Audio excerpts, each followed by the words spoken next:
الصلاة والسلام على سيدنا محمد سيد الأولين والآخرين وعلى آله وصحبه أجمعين. قال تبارك وتعالى: واذكر في الكتاب إبراهيم إنه كان صديقا نبيا. صدق الله العظيم. رب اشرح لي صدري ويسر لي أمري واحلل عقدة من لساني يفقهوا قولي. اللهم لا علم لنا إلا ما علمتنا إنك أنت العليم الحكيم. اللهم علمنا ما ينفعنا وانفعنا بما علمتنا وزدنا علما. It is the desire of every human being, regardless of his color, creed, or ethnicity, to be respected, revered, cherished, and more so post his or her demise. If you're going to speak to me in a respectful way, speak to me in a dignified way. You would agree with me it's better for history to omit my name, to erase my name, than to speak evil about me post my demise. The Anbiya alayhim salamullah were humans from amongst humans, and they were not exempt from the average human aspirations. And this is why the prophets also made dua to Allah Azza wa Jal that post their demise, when people speak about them, they speak good of them.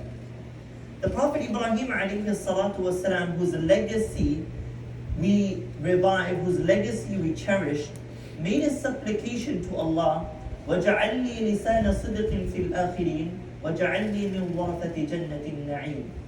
That, O Allah, post my demise, make it such that when people speak about me, they speak good of me. And Allah Azza wa Jal has accepted that dua in such a way that there is no faith, there is no people, except that when they speak of Ibrahim alayhi salatu wasalam, they have something good to say regarding Ibrahim alayhi salatu wasalam. The hadith of Bukhari, where Rasulullah sallallahu alayhi wasallam will say that on the day of judgment, the glory of honor and dignity will be in my hands. And the children of Adam alayhi salatu wasalam will come under that banner of glory and honor. And the situation will be so intense. Think about it, that in some narration 1 mile, some narration just 1 feet or 1 hand span, the sun will be away from our heads. And today when it's 90 or 100 degrees, we're all going crazy. We need to turn on the AC, we need to turn on everything, and we need multiple fans, etc., etc. We're not able to manage, right? Because it's so difficult. So Rasulullah sallallahu alayhi wasallam says, on that day, the situation will be so intense. And people will start running to prophet after prophet. And they will start saying that intercede on our behalf so that Allah gets the process started. So they will first come to Adam alayhi salatu wasalam, and they will say, Anta abuna fashfa' lana ila rabbik. That you are our father, why don't you make an intercession to Allah? And Adam alayhi salatu wasalam will respond back by saying that I would love to intercede on your behalf, but because I ate from the forbidden tree, I feel very shy to present myself in front of Allah. Why don't you go to Musa alayhi salatu wasalam? He's known to be Kalimullah, used to often have conversations with Allah. Why don't you go to him? They will come to Musa alayhi salatu wasalam, and when they come to Musa alayhi salatu wasalam, he will respond back by saying, I would love to accept your request and your plea. However, because I killed an innocent soul, I feel very shy and embarrassed to present myself in front of Allah. So he will say that, why don't you go to Ibrahim alayhi salatu wasalam? He was known to be Khalilullah, the friend of Allah. When they will come to Ibrahim alayhi salatu wasalam, Ibrahim alayhi salatu wasalam would say, I would love to present myself in the court of Allah. However, I just have one snag. I have one thing that's holding me back. Inni kadibtu thalatha kadibat. I spoke 3 lies in my life, and because of that, I feel shy to present myself in the court of Allah. And I'll run you through these 3 incidents where he says he has lied, but in reality it's not a lie, because it's against the symbol and the honor of a prophet to ever utter a lie. But there was somewhat of an external flavor of a lie. The first, of course, which many of us are familiar with, he used to live in a community where people used to worship idols. So they were going on a festival, and they came to him and they say, Ibrahim, why don't you come with us? We're going on a festival, we're going on a retreat. And Ibrahim alayhi salatu wasalam rejected by saying, Ana saqim, that I am sick.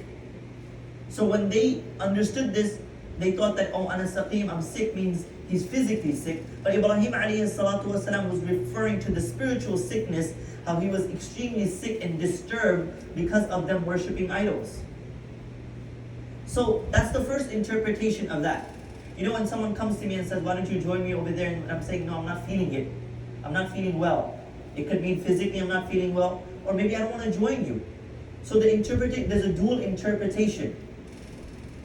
So Ibrahim alayhi salatu wasalam, the first incident where he claims that he lied, he said that I'm not feeling well, ana saqim, I'm sick, I don't want to join you. The second instance, when they left for the festival, he was so disgusted and he was so troubled by them worshipping idols, he decided to break the idols. And these are incidents that we know from our childhood. He broke all the idols and he put the axe on the big idol. When they came back from the festival and they saw this, Man fa'ala hadha bi alihatina innahu lamina adh-dhalimin. Who did this to our idols? Someone got guts. Someone got real guts to break all of our idols while we're gone for a festival. قالوا سمعنا فتى يذكرهم يقال له إبراهيم. One man said, if I'm putting two and two together, I'm telling you it's that boy Ibrahim. I'm telling you it's that boy Ibrahim. So they said the only way we can find out is we have to summon that boy, we have to bring him forward. قالوا فأتوا به على أعين الناس لعلهم يشهدون. So they brought Ibrahim alayhi salatu wasalam and they asked him, أأنت فعلت هذا بآلهتنا يا إبراهيم? Oh Ibrahim, did you do this to our idols? Because the only math that comes to our head is you did this because you were the only one that was left behind while we were in our festivals. قال بل فعل كبيرهم هذا فاسألوهم إن كانوا ينطقون. Why don't you ask the big idol, right? Because the axe is rounded upon his neck. So why don't you ask the big idol? And of course the isnad al-majazi is, it's the big idol that provoked me. You know, in English they say when an employee is coming late to work and the boss asks him, are you asking me to fire you? Because your actions are telling me that you're coming late, you don't care about your work, you're not interested. You know, in English they say, an employee only comes late to work, a boss never comes late to work. A boss, he got busy. You know, boss never comes late to work. He got busy. It's only the employee that comes late to work. So they said that he responded back saying, بَلْ فَعْلَهُ كَبِيرُهُمْ هَذَا فَاسْأَلُوهُمْ إِنْ كَانُوا يَنْطِقُونَ. Why don't you ask your idols if they speak? So at that moment, ثُمَّ نُكِسُوا عَلَىٰ رُؤُوسِهِمْ لَقَدْ عَلِمْتَ مَا هَؤُلَاءِ يَنْطِقُونَ. They put their head down and they said, come on Ibrahim, don't rub it in our faces. You know that our idols don't speak. So he said, أُفِّلْ لَكُمْ وَلِمَا تَعْبُدُونَ مِن دُونِ اللَّهِ أَفَلَا تَعْقِلُونَ. Woe be upon you, you worship idols and such ism. You admit the fallibility and the weakness of your ism and you still worship it. And at that time they got angry. قَالُوا حَرِّقُوا وَانْصُرُوا آلِهَتَكُمْ. They got angry and they of course put a fire up and they threw him into the fire. And that's a long story short. That's the second instance of somewhat of a lie. The third instance when Ibrahim alayhi salatu wasalam is traveling with his wife. And they know they were going to come to a location, فِيهَا جَبَّارٌ مِنَ الْجَبَابِرَ. There was going to be a tyrant king who, when he sees a beautiful lady, he would abduct her and he would make a lustful advancement towards that lady. So what happened was, before they went, assessing the situation, Ibrahim alayhi salatu wasalam told his wife that when he asks you who I am, don't say we're husband and wife, just say we're brothers and sisters. And technically speaking, that's correct, because in Islam we're all brothers and sisters. So they came to that location, and then the tyrant king calls his wife, and he locks the door, and he's about to make a lustful advancement. And before he's about to make that lustful advancement, she makes a dua to Allah, Allahumma la tusallit alayya hadha al-zalim. Oh Allah, don't make it such that this zalim, this oppressor, lays a hand upon me, and such a dua that reaches the arsh of Allah Azza wa Jal. He stretches his hands out at that moment. قُبِضَتْ يَدُهُ قَبْضَةً شَدِيدًا. His entire hand becomes paralyzed. He's not able to move it. And he starts making excuses, please, forgive me, make a dua to your Allah, and please release me. And she makes a dua and Allah releases her. And Allah releases his hands and his hands come back to normality. He again, the weakness of men. I didn't do it right the first time. Maybe I wasn't quick enough. Let me do it the second time. He again stretches his hands out. قُبِضَتْ يَدُهُ أَشَدُّ مِنَ الْقَبْضَةِ الْأُولَى. And his hands become more stiff than the first instance. So again he says, oh please make a dua to your Lord, make a dua to your Allah, I won't do this. And then he lets his hands go and then his hands come back to normality. Look at the weakness of men. The Prophet ﷺ says, لا يلدغ المؤمن من جحر واحد مرتين. that a believer does not fall in the same hole twice. So the first time, he didn't do it right. The second time, he still didn't do it right. The third attempt, again, قُبِضَتْ يَدُهُ أَشَدُّ مِنَ الْقَبْضَةِ الْأُولَيَيْنِ. His hands become more stiff than the first two instances. And at that moment, he said he realized that you're not a human being or something. He said, please leave, I won't do it anymore. And his hands come back to normality. The three instances. The first, I am sick. The second, the big idol did it. The third, we are sisters, we're brothers and sisters.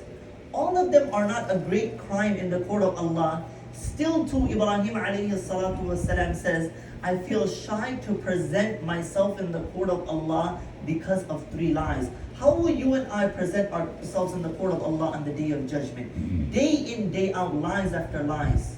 Day in, day out, to our wives, to our kids, to our employees, to our employers. The Prophet ﷺ writes a letter to the Roman Emperor Herakl. And the Roman Emperor says, أَيُّكُمْ أَقْرَبُ نَسَبًا بِهَذَا الرَّجُلِ الَّذِي يَزْعُمُ أَنَّهُ نَبِيٌّ. Who from amongst you knows this man, Muhammad sallallahu alayhi wa sallam? Abu Sufyan, who wasn't a Muslim at that time, said, I know him very well. I know this man very well. So he said, أُدْنُوهُ مِنِّي قَرِّبُوا أَصْحَابَهُ. Bring this man forward. So Abu Sufyan comes and he lines up all of his companions behind him. And he said, إِنِّي سَائِلٌ هَذَا عَنْ هَذَا الرَّجُلِ. I will ask this man, Abu Sufyan, regarding Muhammad sallallahu alayhi wa sallam. If he says a lie, I want all of you to deny him and belie him. Elevate that and equate that in front of mass media. You're in front of the king of the Roman emperor. And he asked him, tell me about that man's lineage. He said, هو فينا ذو نصب. He's a man of great lineage. Muhammad bin Abdullah bin Abdul Muttalib bin Hashim bin Abd Manaf bin Qusay bin Kilab bin Murra bin Ka'b bin Lu'ay bin Ghalib bin Fahr bin Malik bin Nadar bin Kinana bin Khuzayma bin Mudrika bin Ilyas bin Mudar bin Nazar bin Ma' bin Adnan. هل كان من آبائه من ملك? Was there a king in his ancestry? لا, no, never. أشراف الناس اتبعوه أم ضعفاؤهم. Who make up his followers, the poor or the elite? The poor. يزيدون أم ينقصون. Are the numbers increasing or are they decreasing? They're increasing. هل كنتم تتهمونه بالكذب قبل أن يقول ما قال? Did the man ever utter a lie prior to the claim of his prophethood? No. هل يغضب? Does he deceive? And that's where Abu Sufyan said, I was playing with my words. You know, they talk of semantics, they talk of linguistic, they talk of sensationalizing, you know, they talk of journalism. So the truth was the man doesn't deceive, but I just wanted to add my own flavor into the discussion. So I said he hasn't deceived yet, but who knows what the future holds. And Herakl said at that moment, if what you are saying is the truth, then Muhammad sallallahu alayhi wa sallam will rule over the entire land. The question is, my brother, how do I attain honesty in my life? Well, associate yourself with honest people. You know, I met a man, he once told me that I'm a chronic liar. So I said, what are you talking about? He says, I lie without reason. So someone asked me, what's my age? I'll lie. It's just in me that I can't stop lying. I lie. We all know this in a fact, that people who are Muslim don't like doing business with Muslim people because why? They lie and they cheat and they deceive. You rather do business with a Christian, you rather do business with a Jewish man because he will be more honest than a Muslim individual. Allah Azza wa Jal reminds us within the Quran, Ya ayyuha alladhina amanu taqullah wa kunu ma'a sadiqeen, that all you who believe, fear Allah and associate yourself with honest people, for verily on the day of judgment you will be amongst the sadiqeen if you associate yourself with righteous, pious individuals who are truthful individuals. May Allah make us amongst the sadiqeen. Wa sallallahu wa barik ala sayyidina Muhammad wa ala alihi wa sahbihi ajma'in.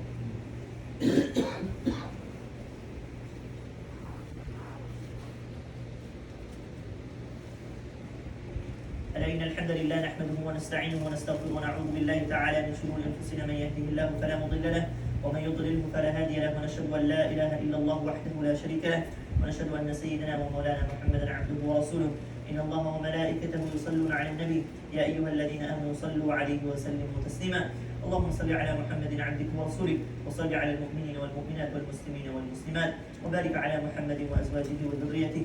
اللهم انصر المسلمين في كل مكان، اللهم انصر المسلمين في كل مكان، اللهم انصر من نصر دين محمد صلى الله عليه وسلم واجعلنا منهم. ربنا آتنا في الدنيا حسنة وفي الآخرة حسنة وقنا عذاب النار.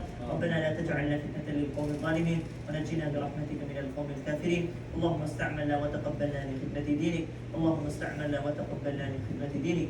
إن الله يأمر بالعدل والإحسان وإيتاء ذي القربى وينهى عن الفحشاء والمنكر والبغي يعظكم لعلكم تذكرون. اذكروا الله العظيم يذكركم ودعوه يستجب لكم، ولذكر الله تعالى أعلى وأولى وأعز وجل وتم وأكبر. والله يعلم ما تصنعون. أقم الصلاة.